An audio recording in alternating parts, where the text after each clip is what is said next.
Hello and welcome back to Parley. These are my on-the-spot responses to the prompts you folks submit. Hope you'll enjoy listening. This one is from Just Rusty. It's about build diversity and systems that encourage it. Now, by this we mean games not just where you can make a build, where there are playstyle options and you can assemble them, not just the game where there is the ability to respec, that is, you make builds and you can change them somewhat freely or maybe completely freely, but a game that explicitly includes design elements that kind of force, push, or very explicitly reward you for making lots of builds, or like more than the number of builds you would need to clear the content.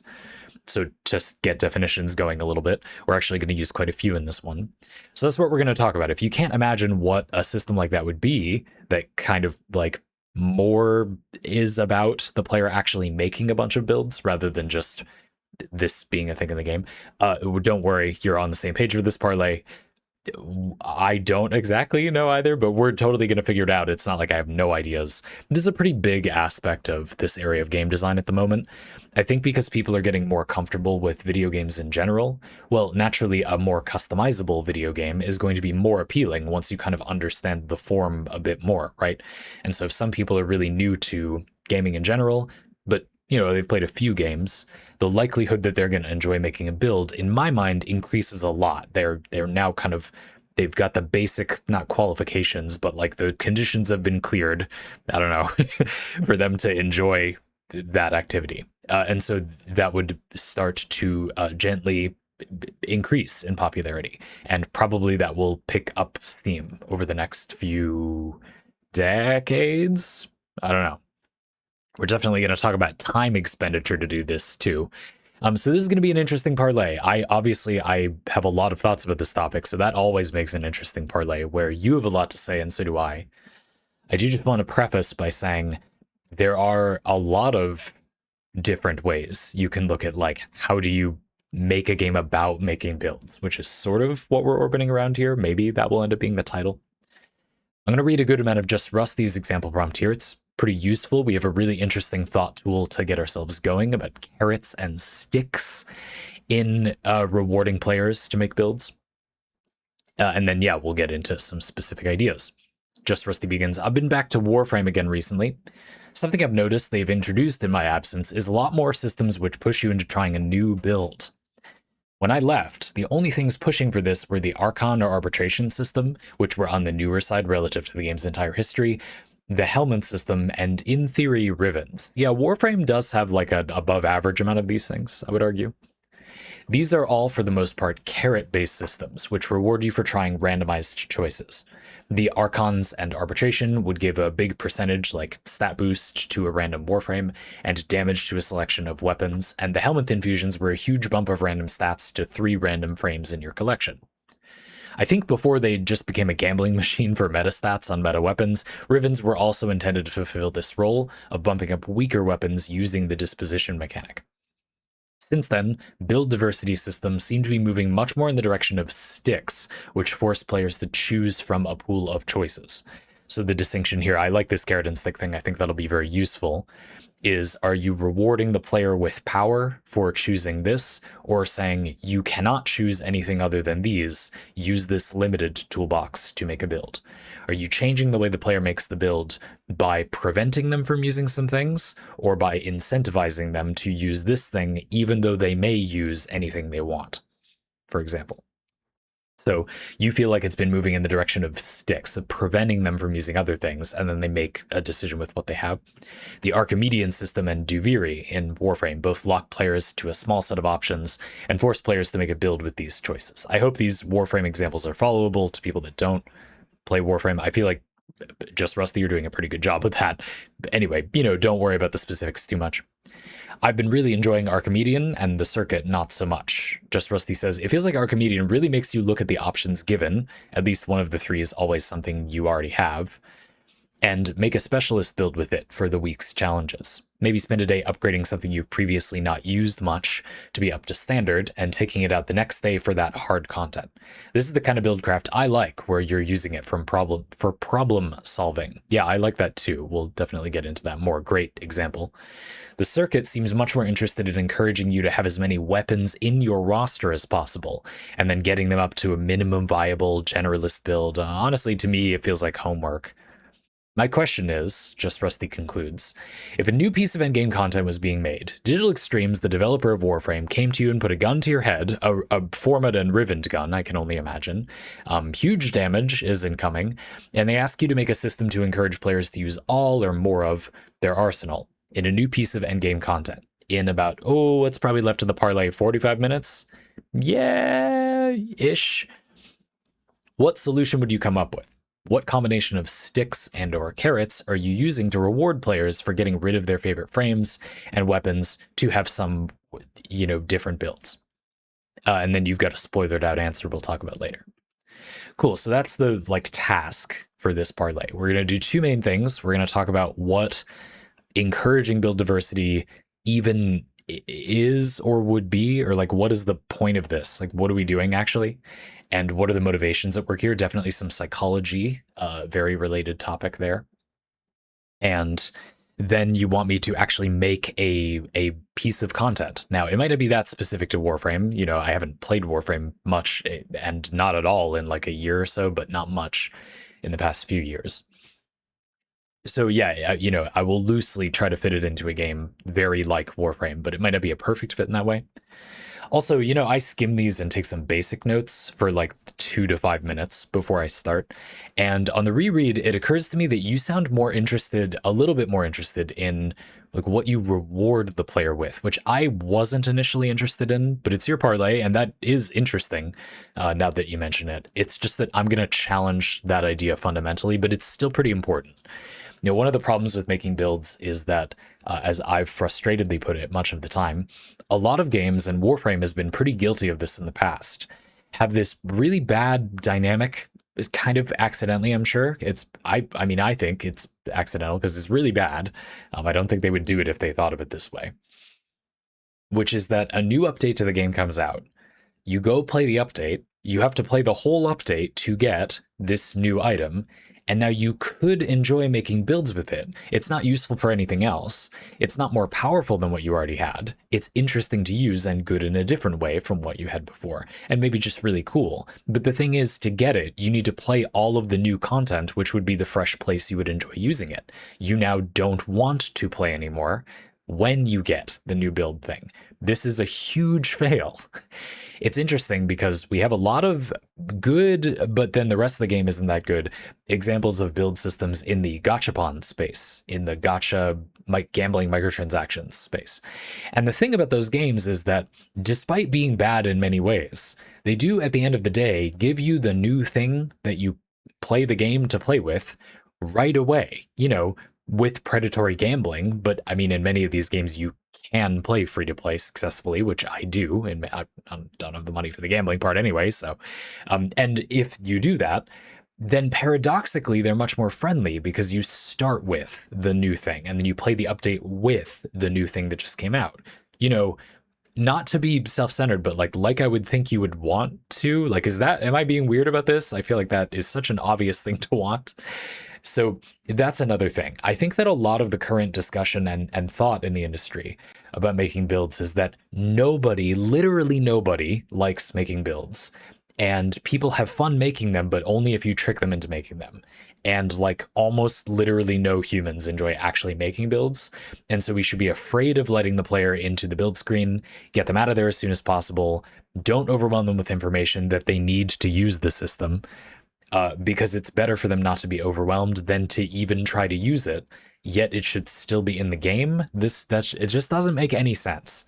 And one of the difficulties about talking about build systems in this context, which is it's 2026 when I'm recording this, is that games don't seem to have an opinion about this topic a lot of the time. Most things I've played, if you were to ask what do they think about what I just said, the answer is You know, they don't would be the response.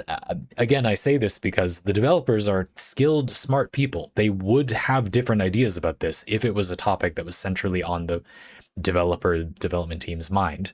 I am contending that it probably wasn't. Not that they're like stupid and did a bad job, but that they just weren't thinking about that at all. And if they were, they probably would have done a good job. It's not that complicated to do that.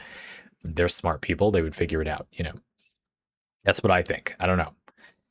And so I do want to kind of preface a lot of this parlay by saying I think that much of the actually functional like advice or ideas for this space are going to be assuming that the player already wants to make builds. You don't have to incentivize them to make a new build. They already want to do that. I think a huge aspect of this type of design is instead making content in the game that is fun to play, rewarding to play, with a variety of builds, not just content that encourages you to use a few different builds. After all, Warframe already has one other major system that encourages you to at least briefly use basically everything, which is that in Warframe, this is a pretty unique thing to Warframe, actually. Warframe is a useful example specifically here. You gain like experience from using new weapons. Your weapon gains experience, but like you have an account level, your character piloting your warframes and using all these weapons has an overarching level, and that level goes up when you use a new thing and level it all the way up for the first time. Therefore, the game fairly heavily points you in the direction of getting and at least briefly using pretty much everything you can get your hands on already. And this is important because I think that for many people, this means they're already in a position where they have more builds than they use because it just isn't useful to have all of that stuff. It's interesting in the circuit where all the stuff in the game is kind of put in a random pool and you build with randomized things. Ironically, I feel like this is one of the worst pieces of content for that at the moment. I wonder if you can see where that foreshadowing is going. Because at the moment, it actually just makes it hard to predict if you have a lot of stuff. If you have high mastery, is what the account level thing is called. If you have high mastery, then the pool of weapons that you have but don't have built is as large as possible. And while there are rental builds, anyway, it doesn't really fit. It's the beginning of a good idea about that. And Warframe, look, credit where credit's due.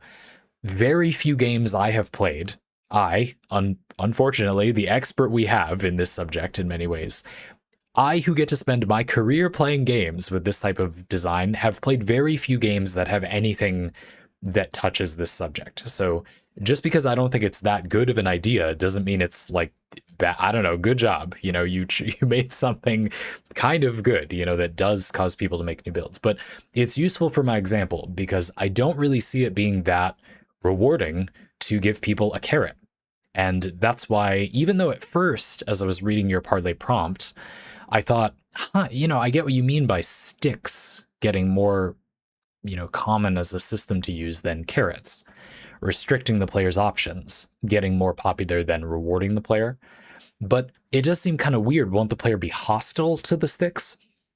But the thing about the carrot option is it just doesn't work at all. Like in many of these games, the biggest problem is already that you're constantly being asked to unlock a new thing that doesn't have any manifest benefit for your account. Not because it isn't an interesting build, prompt or whatever, but because there isn't anywhere to actually play the builds. And so I personally don't think adding anything like that will do. I'm going to go a little far and say literally anything. I think in many of these games, carrots are largely useless.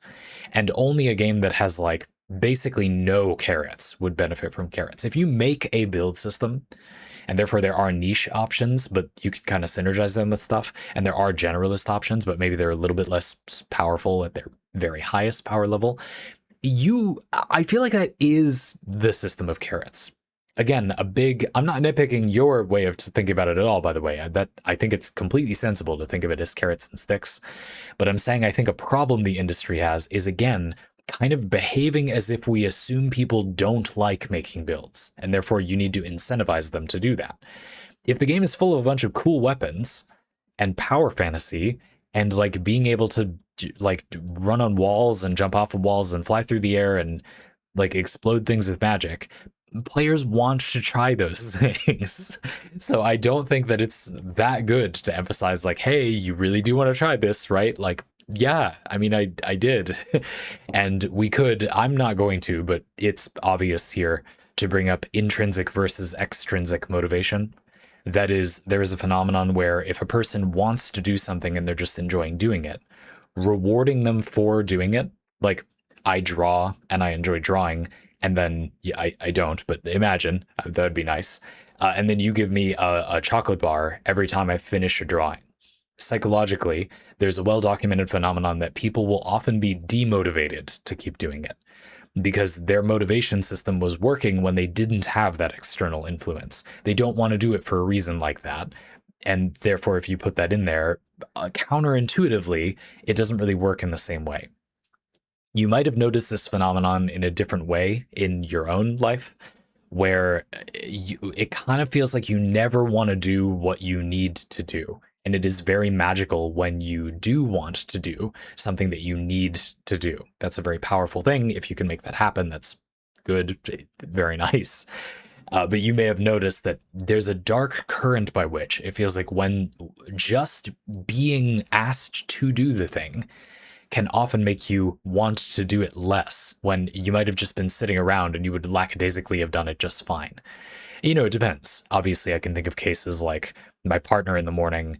I want to make her a latte more than I want to make a latte in the abstract. I want to make her the latte even more than I want to make a latte for me when I want a latte. There is the ability to add intrinsic, the extrinsic motivation. Like extrinsic motivation isn't like broken or like fake or something, but there are times when it will, you know, sort of break the motivation chain that you yeah, birds aren't real. And so so for build systems, I'm just saying it's really important that we consider where you use the builds. The carrot and stick paradigm is still really useful because the stick, I have a lot of problems with the stick approach, but it's very popular right now. So let's get into that. I did just want to say that it is a helpful paradigm, a helpful, you know, way of status quo, way of thinking of these things. I think it's always helpful when you have a useful paradigm of thought for a subject to try to push to get more, or at least one more, just so you don't perceive it as a monolith, like everything is just in the language of that one way of thinking of it. And the one I wanted to present here, I've already done it. Basically, I do plan these out. As I said, I took notes for like 3 minutes. You know, I do plan these. And the other paradigm I wanted to suggest, obviously at this point, is just reward the player by giving them more prompts to make a new build, or by giving them more things to do with those builds that they have, or like which thing are you going to use to encourage people. It is definitely directly encouraging players to use more of their arsenal without using a carrot or a stick, potentially, though you'll probably argue it's more like a carrot in that paradigm, what I'm going to do. But anyway, so let's get into the problems with sticks, and then I will spend the body of the parlay addressing that direct question. But I have a big, we need to do like a whole, honestly, maybe even a good amount, as much as like a fourth of the parlay with sticks, because I have a big issue with these. Let me read the relevant section again. You said, so in Archimedean, in this part of Warframe's content, you get this like limited pool of options. You can't pick anything in your loadout. You get a limited pool of options and challenge modifiers. And then you're asked kind of to make a specialist build with that stuff for the week's challenges. And you have a week, so you have a little while. You might spend a day like upgrading a weapon that is one of the limited things you have in this set of options, but which isn't quite up to par. And then you kind of go in and you have a fulfilling experience of, oh, I set that thing up over here, had some mellow gaming time leveling that thing out. That's fine now and again. If you have if you fitted that into your life, that could be fine. And then you go use it and it's fulfilling. You know, good. That's all good. Okay, the part I don't like though is that the game says, okay, you have a ton of builds you want to play right now. You can't play any of those, literally any of them, because we gave you a specific esoteric combination of weapons and stuff. Limited to a small number of options, that could be cool, but also like fairly arbitrarily limited. Ha. Anyway, it's not arbitrations, but same difference. And we want you to make a build with this. And my response is often, well, I like making builds, but I already have a ton of builds that I've made. And importantly, I also have a ton of builds I still want to make, but don't have time to make. And what you're saying is, if I would need like resources or rewards to make those builds, resources and rewards that I would get from playing this piece of content, then what I need to do is not make those other builds I want, but instead make a completely different build that I did not intrinsically want to make, and use that to beat this piece of content, which then gives me more materials to make more builds that I will not be allowed to use to get those other materials. This is kind of a non-bow to me. It's not uninteresting, but it fights the game a little bit. Again, I feel like if you already want to be making builds, it's kind of worse than not offering that at all. It's sort of frustrating in a way, and I've felt this way a lot in the past. I'm actually completely happy with the stuff in the game as long as there were enough places to use it, and I just feel like games need to do a better job at that, is getting the player to use the stuff they have. Here's the shtick I have. Imagine, let's just say Warframe. Imagine this is going well, like infinitely well. I don't even know how you would really do this exactly, but just if the player had an entire arsenal, I had written in my notes, of a bunch of weapons, all fitted out with interesting roles they could fill to solve specific problems and missions, and they had a way to manage or visualize the knowledge of what all that stuff does. That would add an enormous amount of fun and interactivity to the game. So, is there a way to do that? Because that's what we want to that could happen. You could make that yourself. You could download something like Obsidian that lets you do notes and then visualize them in connections, name the notes something clever, and put in like basically every weapon in Warframe or something like this. Tag them with stuff like niches that they do. So maybe a weapon is especially good at destroying nullifier anti-ability bubbles. Flag that. So like there's that one mod for the miter, and then fast fire rate weapons and weapons that are precise, or weapons where you'd use them from up high because you can hit the drone. And that would take a very long time. And then do that for like the other 100 niches in the game. And then if you did that, then you would have a very complicated but extremely useful visualization of what utility existed on your account. And when you got a challenge in front of you, it would be really fun to access that utility for a lot of players. I reckon it would even be fun for a lot of people who do not like making builds that much, because it feels like you just have like the default like value version of the weapon, not necessarily the same generic build on every weapon. What I mean is, if the weapon has any unique niches or benefits, we assume you want to incorporate those and then just like give me as much extra damage as possible. And that build, which kind of could be a default build that you could just make available. If you had all of those, or a lot of them, and you knew what they were, and you knew when you could employ them, I think a huge percentage of different types of players would really like that. But that seems almost impossible to do. And so to me, the question is simply, how do you get the player to have an experience more like that? And you could do a lot of things when you put it that way, don't you think? The idea of the topic is that there are ways to make games not just feature the ability to make builds, but specifically encourage you to make builds. It's just that I'm arguing that game design, games, and making builds is already a very encouraging, rewarding process. Once you are open to the idea of making a build, it's a lot of people just like doing that. It's just rewarding. So to conclude this section about the stick thing, I feel like other people like the stick buildcraft, and I just explained why I don't. And you have to admit, it does make some sense. Yes, it is kind of a non-bow combo that the game is asking you to make not the other builds you were interested in working on, not the builds that you've made, to earn rewards that, again, are rendered largely useless by the fact that there's no content to play a build I just want to make. The game is kind of weirdly unfriendly to intrinsic motivation, is sort of what I'm getting at. I didn't expect to use that concept as much. So there's another useful paradigm, think of it that way. It's kind of like intrinsic and extrinsic. It's not the same thing. So when making a piece of content for a game that would improve this, we now have a lot of considerations. Do other people prefer game modes that are like a stick style? They restrict your options because they want to make builds but don't know where to start? and I'm overwhelmed by all the builds I want to make but don't have time for, I don't need to be told where to start anymore. It's possible that part of the, I call them ramps. This is just the idea of I find this thing appealing, but I didn't find it appealing without taking this path. And so a ramp is like that path. It's not something that you might care about if you enjoy this thing now, but you needed to interact with it in some way to get to that enjoyment. I might suggest that a stick style of encouraging build diversity or making new builds might be part of the ramp toward enjoying build systems in general. So even though it's not something that I like, and to be honest, I kind of want this out of most games. Like I actively dislike it. I don't want it to be there. Because there's a FOMO feeling. You have to not make this build idea you want to make and instead make this other one, or you lose this week's rewards. That is sort of like, make that be where I can use my build. That's sort of angering in a way. I'm obviously slightly playing it up, but this does bother me. And so you see what I'm saying. Do you remove that? I personally think so. Definitely no. You make it not be the end game is would be my move. So, you said I have to make a new piece of content. Just one?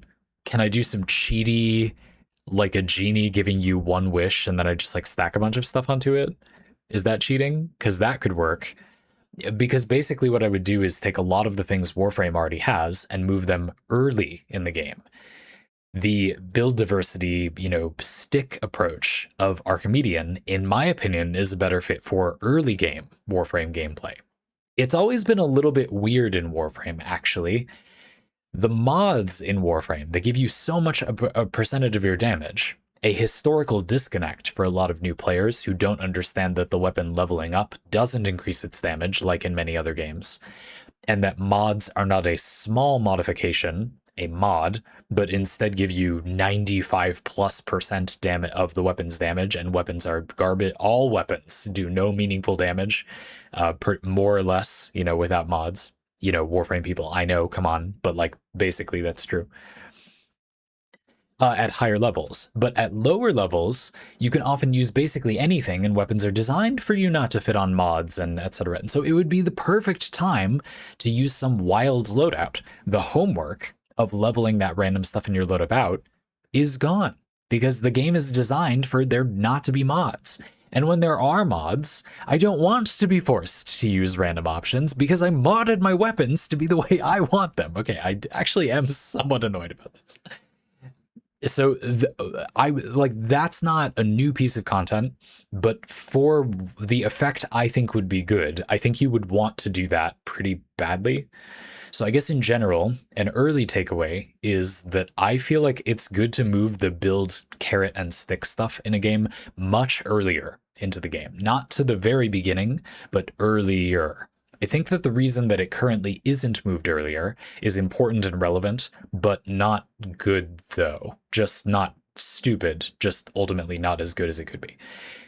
Which is probably narrative budget. So I don't know what to call this exactly. What I mean is that thing when you read a book and it's the beginning of a book and you bought a book and you can see the length of the book, you know it's the beginning of the book and you bought into the book, you are willing to tolerate some amount of the author kind of setting up and you not knowing where this is going before you get hooked into the story. It's not a good idea to use this as a blank check, authors. You shouldn't just derp around in the beginning. A good, snappy opening that does not make use of this budget right away can be very attractive. I personally, if I might offer some light writing advice, totally unrelated, consider using this budget a little later. Like how long do you have that for? Think about that and then try to tactfully use where it is to make the opening snap a little bit more. I feel like a lot of stories could be improved by at least considering what the story is doing with that. Like you have a narrative budget and it happens at the beginning of the reader reading the book, but it doesn't have to happen at the literal exact beginning of the reader reading the book. So do you want to do something with that? Same thing here. If you're going to tutorialize the player, well, you're going to do it in the beginning of the game, right? And so then they don't want to pile on top of you the entire build system right after that. Okay, not right after that. But then I think a lot of developers are thinking, well, the player gets to the end game or the end of the game, and then if we put the build system there, then it's an end game. But it's not, though, according to my paradigm. The point of the build system, if you want the person to really have fun, is to make the game be designed for you to want to make builds. And I'm not saying that we just assume the player does that magically. We're trying to motivate them to do it. But obviously, keeping all the stuff of the build system after all of the content of the game is exhausted doesn't do that. Like, it doesn't make no sense to do that. It makes complete sense to do that, but it isn't a very advantageous or clever place to put the build systems. It kind of feels like that was a thing that was in the game. The design is gonna have that element. And then they just looked at where they can put all those things, and the place with space was the end of the game. But as we've argued many times in this channel, like, you just don't have a build system. Like, just take the build system out. Like, you don't have to put that in every game. You could just remove it from and leave the game alone, and it doesn't have to be saddled with that. And actually, that would be a way to not have to put the build system parts somewhere. You dingus, just don't put it in the game.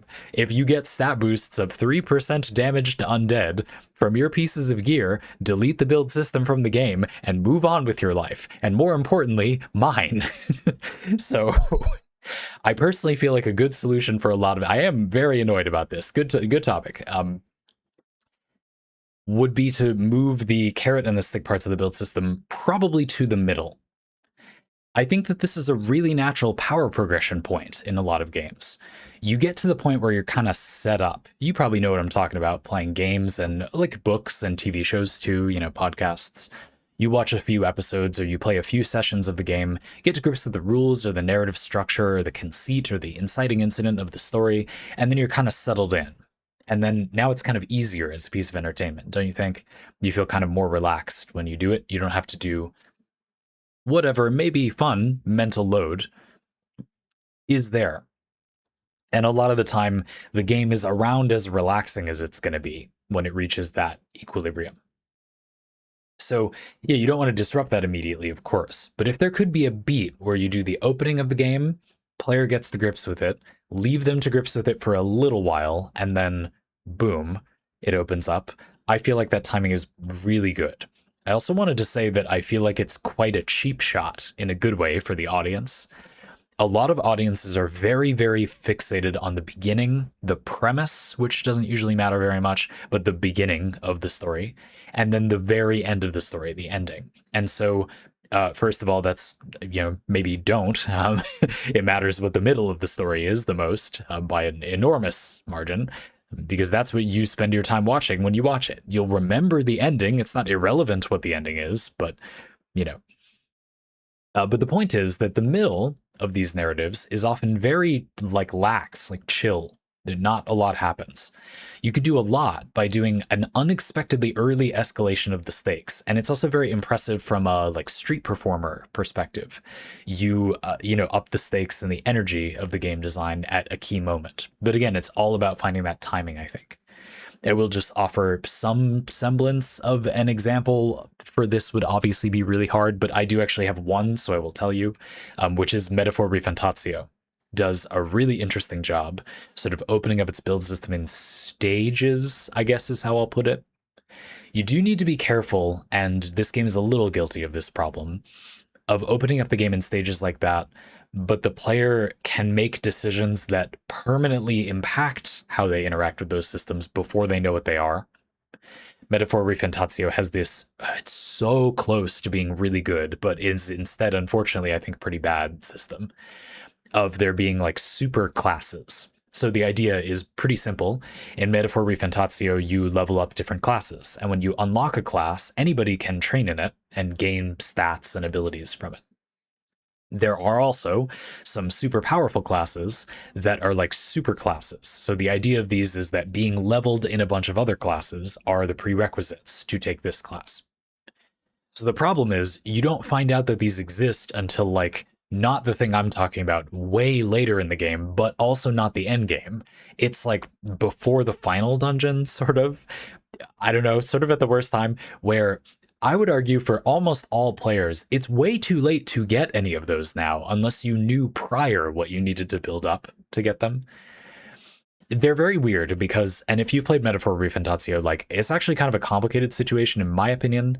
I feel like what they were doing is the prerequisites are weird, but a lot of them are like if you took a very vanilla path with that character, ragging a lot on vanilla today. I love vanilla. You know, if you did really normal things, this character's a knight, you just kept her in those classes, you would be pretty close. But if you did anything else whatsoever, you would not be. So I think maybe the idea is you give a power boost to players that didn't do anything crazy, which definitely gives you an enormous advantage in this game. Like in something like D&D, multiclassing is good if you make a good build, but not always. In this game, it's nonsense not to do a variety of archetypes. You can extremely easily make something universes more powerful than what you would have had before if you don't spread out. So it is absolutely true that if you single class, if you will, that's kind of not like that, but you know, the equivalent in Metaphor Refantatio, you might need a power boost later in the game, or that might be welcome. You also, I mean, kind of by definition, didn't want to do something else. So it's a reasonable assumption for the game to think that you would be willing to do this thing that is basically just a really good version of the thing you already have. That's not bad. That's actually really clever in a lot of ways. I hope that's coming across somehow. I mean, that's the effect it has. So even if they didn't think of that, like that arrives in a pretty interesting spot from a game design perspective. But the problem is, maybe obviously, yeah, if you wanted to use those, that means the penultimate thing in the build system is basically useless. If you make build choices, the build system doesn't happen at the end of the game. That's not good. That's pretty bad. It's not good. I really like the rest. I think Metaphor Refantatio is, if you want this type of game, it is definitely good enough to overcome that. Like I definitely still recommend this game. I still like this game. You get a frankly ridiculous amount of entertainment value out of this game if this is something you're looking for. Do not let this turn you off, but just be aware. Honestly, if you like making builds for this game, you should not play it without looking up the classes on the wiki. Look up what things can do and teach you on the wiki. That's not hard to do for this game. You know, it was popular. It's pretty well documented. It's not that obtuse either. And it actually does a pretty good job of showing you stuff in game as well, better than average. So yeah, don't let that dissuade you. But just to say, I've definitely seen this go awry. So just to be clear, don't do that. You know, I'm suggesting you do it in like the middle of the game. Right before the final boss is not the middle metaphor. Atlas, that's not what the middle of the game is. Put it earlier. So anyway, a very good feature that I think did not work at all. So, all right, if I'm so full of this, then what's the problem? I even took a little bit extra advantage of your question and made other changes to Warframe by moving these carrot and stick ideas like into the early game, basically, like early mid game. They kind of have done that a little, like the circuit sort of has a early mid game part. So anyway, whatever, some new thing. There's this type of event that I really enjoy in the gachapon experiences I've dipped my feet into. Now, I have a really interesting experience of gachapon games. These gacha games with their predatory gambling microtransactions, well, I mean, I don't have the money, even if I wanted to, and I don't, to support them being that way, but see them as being relevant enough to my career, my work, and also I like some of them enough that I feel they're still worth playing. And these games are, I feel I have a very unique perspective on these. Because I'm very unmotivated by power. Like that doesn't really matter in games like this. People just kind of don't know that it doesn't matter, I feel. And I have a lot of ideas for making builds, but I also don't have like everything in the game, you know, because I'm not filthy stinking rich. I don't have an unlocked account up for the game. I have to use the stuff you can get while playing mostly free to play, almost entirely free to play, you know, without like having everything in the game, but then I'm still going to end up doing all the content in the game. There's a very interesting type of event in these games that I would say the gacha community would probably call a tower event, and this is how they work. Generally, you have a very large tower structure, and you fight through floors of it with your entire roster of units. So the idea basically is that you want a wide rather than deep roster. And then you also, there's kind of a like know your units benefit, where if you use weaker stuff on the easier floors, because you then get a lockout of some kind, usually in these modes, that is, you can't use those things again once you've used them to clear a floor, or you can't use them again for a little while or something like that. Well, if you know your units well, even having a power disparity between units is kind of good or interesting because you can budget out when you're going to use them. You can use weaker stuff for a jankier unit, or sometimes, like if the game has a lot of support type units, you have to figure out some weird way to kind of like deal with them while you have two other characters one shot everything on that floor, and this unnecessary healer just kind of sits there twiddling their thumbs. But a minor flaw, but an interesting element of the strategy of clearing these events, I think sometimes. It's usually pretty interesting. I don't know. I think that's a cool idea. It obviously is held back a lot by like gacha stuff. You can lack the amount of characters you'd want to, clear these events. So it's a very good fit for a game like Warframe that has a huge arsenal. That idea is already very promising. You can probably see where I'm going. What I want to do, and because I've been harping on it for the whole darn parlay, is I want to reward the player for playing a wide variety of builds and for playing the builds, not just, hey, if you make this build or if you clear this mission, we'll give you yet another thing that arbitrarily changes the whatever, you can just have builds and go. Another element of this, it's not that related to the parlay, but just it is kind of relevant, I'll bring it up, is this idea that a lot of people don't like having a carrot to make a build from like a design perspective. There are plenty of people, and I would say I'm in this group, where I actually kind of don't like having something like a Riven mod for my weapon. This is a thing that I uniquely have that other players mostly don't or can't have. That means that on my account, this build piece means something different than it does on everybody else's account. It's kind of more powerful, or it does something different that other people don't get, that only I get to do because I have this unique thing. It sounds cool. I'm not saying that that's like evil or something. I will just say that personally, I also feel there's an appeal to when you don't have anything like that. That is, this is a build anyone could use, and here you go. You can copy it right now if you want. But it invites a different way of playing, or like you would need to specifically have this loadout, or I just really like it this way, and it is sort of anti-optimized a little bit, but I just prefer this way of it firing, or it does so much damage that the way I play the game, I don't need more damage, so I added this convenience mod. It could be many things, but it can be a lot of fun, in my opinion, to explicitly not have some advantage where something is like uniquely good as well. I think the systems can coexist. It's not like a big deal. I just think that is still relevant here. The idea that you look for the utility that is there rather than inventing new utility, or you do both, is, I think, an appealing part of this process. I guess that's the point I'm getting at. Also makes it a better tutorial system. You don't have to know every crazy thing about something. If you just make use of it, then you kind of get to know that weapon a little. And it would be good for getting to know that stuff. Now, it's not a very good solution or answer by itself. I've said what type of content I want. I want you to have a giant dungeon where you bring a loadout, clear that part, then you can't use those things anymore in some way, and then you go to the next part. But the devil's in the details, and the only thing that really matters about that idea is how you specifically organize, like, what does this reward you with? That's actually pretty major problem. It sounds like it isn't a problem because I said before that I don't take that seriously, the idea that you should give people that much of a carrot. I think that's a sort of overblown approach. But the thing is, if that's true, the reward is actually even more of a problem, because that means that people want to clear the tower but don't want a reward, but obviously kind of need one for it to feel worth doing. But having one might ruin it. Is there a way out of this? I don't know. Let's see what we've got.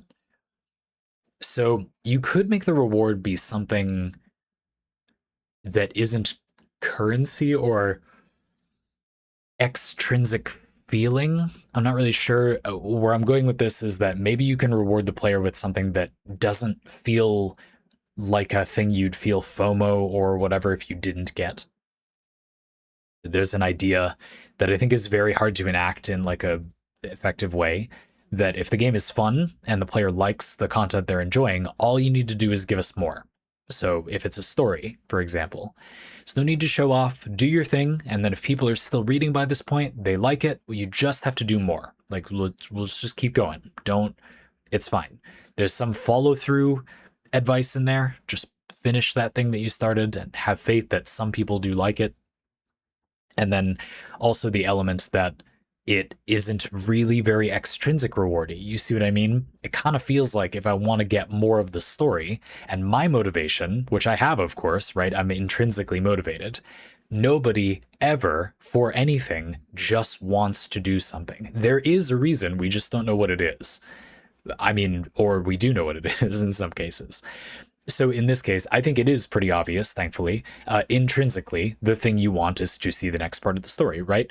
And so a theory I have is that you might be able to disarm this extrinsic damaging their motivation to keep playing thing if you make it be that the extrinsic reward is something that feels like an intrinsic reward. Maybe it can be okay. I've had the experience before as someone who does get bothered by that phenomenon, where basically the game gives me something that is so close to what I wanted anyway that I don't see it as interrupting my own motivation. If that makes sense. Like if I were to make this game, I would have put that right there. The game resonated with me very well, and therefore that doesn't kind of disrupt that feeling. So like what? So you see the problem. The advice is simple. Make the game reward the player in a way that doesn't really feel like currency or an extrinsic motivation, doesn't distract them from their existing intrinsic motivation. However, besides that, with what? I mean, if it's not like a story, it could be story. What do you do? Why can't it be story? So you imagine this tower event. Every floor, you get a new chapter of a very compelling story. I know a lot of you are already thinking, well, it probably just wouldn't be that good. But I mean, we don't have to actually make this. They put a gun to my head. I can spend all of Digital Extreme's budget hiring whoever I want or becoming an amazing writer myself for. I think there's some people that are good at writing at Digital Extremes.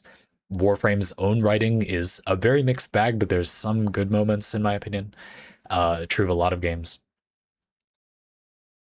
Let's assume the story would be good. The problem, though, that's still there, even if the story is infinitely good or whatever, is that you're rewarding the player with something that, yes, it doesn't feel like currency, but it's just unrelated to making builds. You know, the player likes making builds in the game.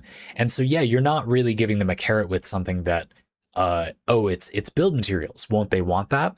Yes, but you might ruin their intrinsic motivation with this extrinsic carrot. Now they feel like they have to grind the tower to get the rewards to make their builds when what they wanted to do was play them. That's bad, but you can't just make it something completely unrelated either, simply because then the player won't like it unless they just arbitrarily want both things. Now, stories and the game's main gameplay loop are not like the most obscure things to want the player to like at the same time, but I do still feel like it's not perfect. That's not completely ideal. You do see the issue. You know, because we don't have infinite time in this parlay, I do want to say that's not a terrible solution, though. If you don't have anything like that, you could just have it be like a story you put a lot of work into, and you unlock each part by like going through the tower. Now, what I ideally wanted, though, was to create a system that doesn't encourage the player to farm by making it so there's diminishing returns. Basically, the idea here is, as part of my own internal philosophy, that among many other things, I assume people like making builds. Well, another aspect of that is that I assume people don't want to always just make builds or play this one game. And so having it fade out in a way, you get rewarded and it is fun and engaging and doesn't step on your toes or whatever to play through a bunch of this tower, but then there's no need to play more than you want to. You get best value from playing just a little and then you're out, the way humans are happy and healthy doing things a lot of the time in decent sized chunks rather than spending, 8 hours a day playing the damn thing. Another big aspect of that is that making builds in general is already blocked by one of the most major barriers being you don't have time to make a build. This is another thing that I really don't like, even though I kind of want to, about Archimedean. It also asks you to, you cannot really do this unless you drop everything and make a new build specifically for this task on the spot. That's a cool idea, but in a casual schedule, like what I see being fun here would be I would do it like a competitive thing, but just co-op. And I'd probably want to be on with friends and sit down and like block out a D&D like session where I make a build there and then go do the thing. I could see that being very fun. But I personally feel like it's, again, kind of a non-bow with the idea of making builds, because if you already want to make a bunch of builds, and the problem is you already don't have time to make those, not only do you maybe not want to be told to make a different build, you also don't have time to make a different build. So I hesitate to be too happy about that idea. And so the idea would be that you get more rewards or whatever it is from the first few goes at the tower. It's also very important to make sure the specific calibration of they use a new thing and make progress is like good. You know, Warframe has mastery, so you already gain some like account experience by leveling items up. So I'm not asking the player to make like 10 different builds or whatever. Again, you'd have to playtest and calibrate this a lot. Don't do the tempting thing, which is to assume it's badly calibrated and the tower wants you to grind forever. That would obviously be bad, so obviously I wouldn't want them to put that in. Assume a version of it that is good. If you have trouble imagining that, yeah, it's complicated, but try. And yeah, I think it would be okay to have it be that the player, you know, you have one unique loadout and you go in. There you go. Also, not time limited. That's another really important part. In a lot of gacha games, something that undoes these events, even though I do kind of like them, is that they're usually time limited. It's just I'm often pretty into the game, and the game is often a bit of a lighter offering. And so in the first place, you can blaze through it quickly. But that would all be really important. Anyway, yeah, maybe if something hasn't been used before, a one-time bonus, or if a unique combination of things in your loadout, you get a one-time bonus. You don't want to be too pedantic. So maybe, you know, changes of less than 4 mods don't count as a change. You know what I mean? Like if you change one mod, that's not, for many intents and purposes, a new build. But then for some weapons, it would be. Like that part is very hard. So I don't know. I mean, that's what I would want to add. And you're asking me to, you know, iron out like what does it do to address this issue with trying new builds. But it's not perfect, you know? And in the first place, what do you even want from like a game encouraging you to make builds?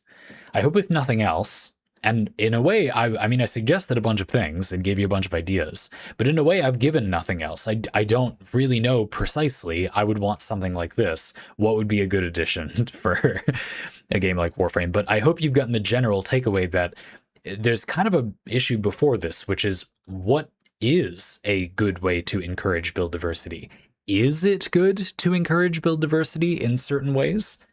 And also, you know, what is the contents of that overall? I think another big problem with a lot of games' efforts to like spread out the metagame or nerf something that is overbearingly overpowered. Well, there's a lot of issues and we don't have that much time, but basically is that they're misconstrued or they come off the wrong way. It's not bad for there to be a centralizing part of the metagame. You know, people don't seem to understand this that well, but in some high-level competitions, people do. And it's true in these games too. Having there be a few staples and then a bunch of weird niche things is like fine, good. That's not bad.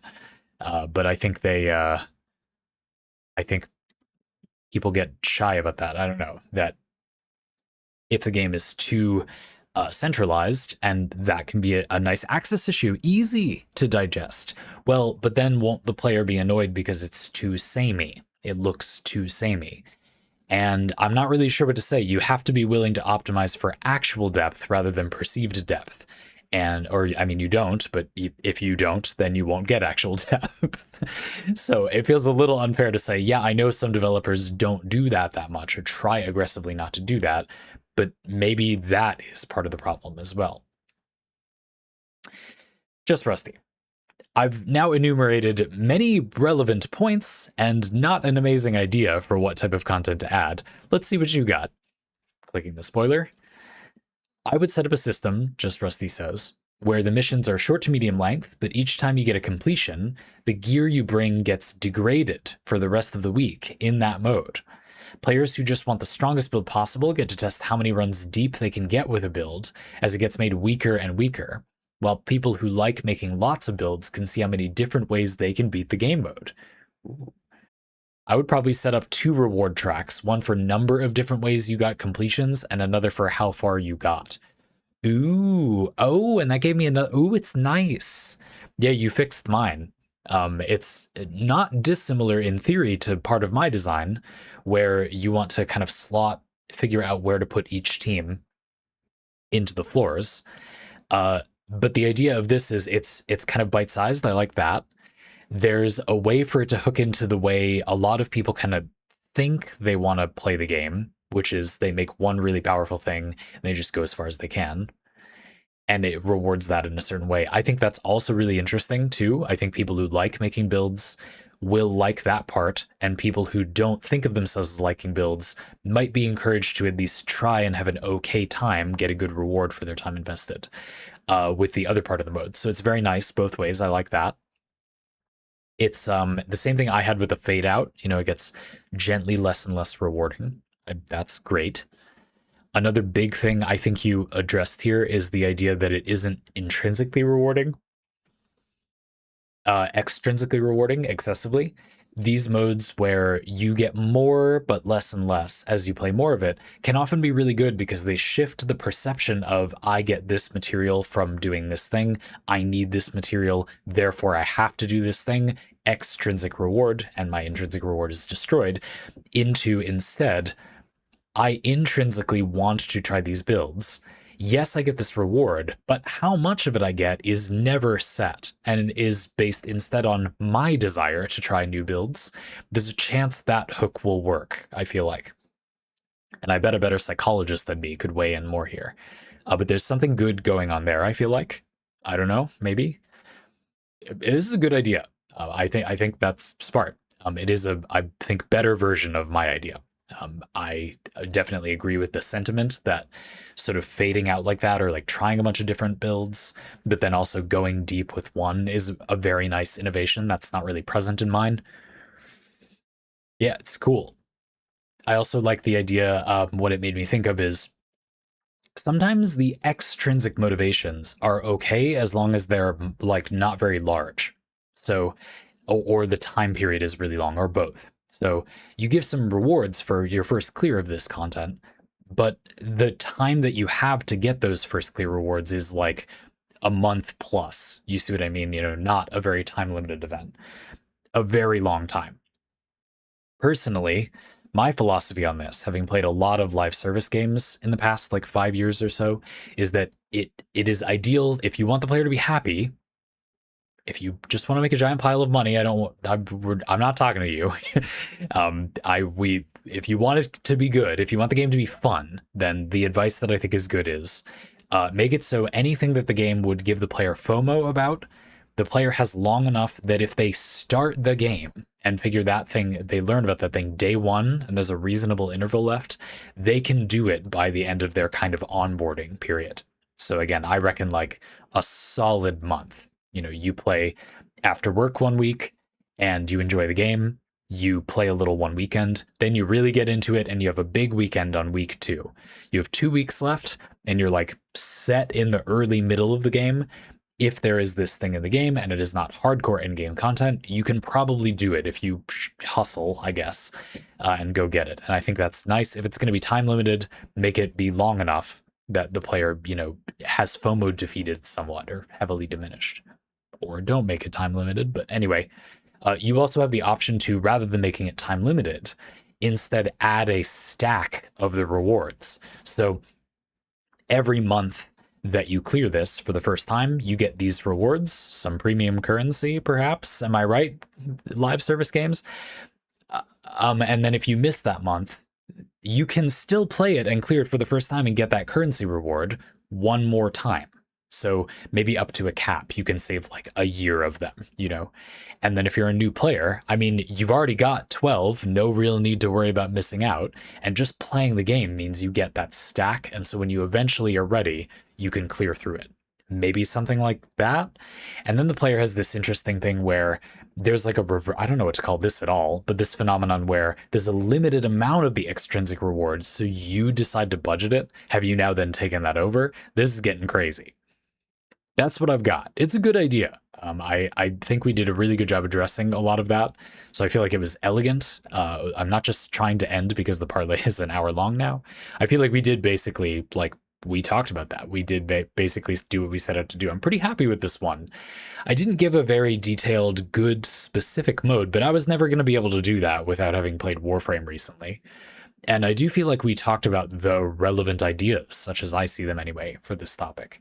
Your idea is also just good. There is a good idea in the parlay. I'm just not sure it's mine. I think that is a great way to do it in theory. I think a thing that your way of doing it demonstrates as well is that it benefits the game so heavily to build around these ideas. If the game is built to do this thing well, you could fiddle with lots of things and ways you upgrade weapons or reward structures or currencies in the game. If it's somewhere in the minutia of that, and it's not entirely in the minutia of that stuff, but like if the problem is somewhere in there, I mean, you can do whatever you want if you just plan it from the start. You know what I mean? A game that futzes around with this from the beginning would likely have very little difficulty balancing that out. That will just be really good at some point. And I do particularly really like the idea that it somewhat incorporates the like ramp. I talked about that. I do think that's relevant here, trying to make it so, yes, maybe some people who are enjoying making builds don't want to be asked to make this like unrelated build, but at the same time, there's lots of people who are not currently enjoying making builds. And so doing something to either onboard them or just accepting that this game doesn't do that is very relevant as well. Or you might be of the philosophy that you don't want to do that. I don't know. I think there's an underlying thing here, which is what is fun, really? And is it not that finding the thing on your own is part of the fun? I don't agree with that, but I think some people do. I think some people feel like anything you do to encourage the player to make specific builds is going to make the game less fun. I disagree, having played some games that do so. But yeah, I don't know. It's been very interesting. If we were to talk about this more, the underlying topic of design the game so that players fundamentally make different builds rather than doing any of this, we could talk about Genshin Impact and its element system. The TLDR, I think this is a useful example. And if you're going to do your own design like this, that's worth taking notes on. I don't know. Go play the beginning of Genshin Impact. Is that the game is an elemental damage system. There are 7 elements, and many enemies are immune to just one element. So the game has this nice dynamic where because elements combine and react, water and fire make a heat explosion vaporize that makes you do more damage with that hit. There's things you can imagine like making an explosion with fire and electric. I know it's called Electro and Pyro. People who play Genshin Impact, don't at me. I played way too much Genshin Impact. But the point is that it encourages you to play a little experimental, a little bit mixing up your teams. You want a few elements on the team, maybe 2 or 3, so that you can do reactions. Almost all of the time, you'd want 2 or 3 elements, and there are 7, and a given group of enemies might be immune to 1 or 2. You see what I mean? It's like a gentle fence. It's kind of a stick build system, but it's like a really weak stick. And something happens because you can pretty much pick anything you want. You just can't pick literally anything you want. And so the result is maybe I have a team where, 3 of the 4 characters do great damage. Just my healer is an element that the enemy is immune to. No big deal. I'll just play it anyway. It's fine, but like if you had some chip damage on this other one, you could bring that healer instead. And you just get that gentle encouragement to, if you want, you can try it out. Eventually, your electro type damage carry will not do damage to 1/7 of the enemies. It's not literally 1/7 of all enemies, but these types of enemies. And then maybe you mix it up, or you notice simply, you don't mix it up, and you simply notice the damage on the rest of your team. This is not a bad way to gently introduce the player into that. And because the beginning of the game is curated to make sure this doesn't brick you as a new player pretty well. I don't think the beginning of Genshin Impact is very good, but that part of it is. They did do a very good job making sure that that isn't an issue for you while you're starting the game, and that the elements of the enemies you encounter are largely favorable for you to get to grips with things. You're not usually running up against resistances, but you do become made aware of them, just only once the game knows you have a way to deal with that. You get it. And then later in the game, they're maybe more aggressive. A good amount of the time, there's 2 or even 3 types that the enemy is immune to. And then you might need to make a team that is pretty much all units that are none of those 3 types. You're now restricted somewhat heavily. But again, it's also just types. The game never really says you cannot use this or that. It actually does in a different game mode, but, in this way. It just says that there's this disadvantage some of the time. And I think this is a really clear point. It's very visible. These enemies are like the pyro immune enemies are just a giant glob of fire. They're basically slimes. They're this game's equivalent of slimes. They're very obvious. They're very visible. This is very powerful. It makes the players see the value for themselves of playing a variety of strategies. This isn't really the topic of the parlay, but I mean, you've been doing follow-ups about these topics, so I'm going to give you another one right now, which would be to discuss what people who don't think build systems are fun or worthwhile are thinking, and what can you do about that. And one of the things they're thinking is literally simply that making a variety of builds doesn't do anything. And there's a lot of people who it's almost like they have trouble taking themselves seriously if they do something that they don't see as utilitarian or expected by the society. They feel a little silly for having their own goal. And I'm not laughing at you about, I don't think that's silly. I think that's really cool. And games often reward this. And so making that visible in some way, making it feel like, oh yeah, it would be, I literally didn't even know these enemies were immune to this element. It would be useful to make this other build. Might seem like, what? Of course it would. What are you saying? But I think that for a lot of people, that literally is a big roadblock for them. And so addressing that in some way would have a surprisingly large effect on a certain type of player. Again, going back to that, do you think the role of a game is to be the ramp, to have the ramp, or are a bunch of different games going to form the ramp? And, it's a matter of opinion. Could depend on the game. But we could keep talking about that. It's a huge parlay, so I went over by a little. Even for a long parlay in the first place, we went over by a little. But it's a good topic. And I feel like also because I had a lot of good ideas, but ultimately not that great of a piece of game design for you. Hopefully this adds a little value to the parlay as well. And I mean, I just have no problem. It's perfectly fun to me to talk about this subject. Great parlay, a good example, great idea too. And it makes me have the building rumblies. I want to go do these things, play that game that doesn't exist. Maybe it does. If you know a game, dear listener, which is like the thing that Just Rusty described, please reach out in some way. Please, please, please. And if you'd like to get your own parlay like this one, you can do that using a link in the description. Thank you to some folks there for just supporting the show. See you in the next one.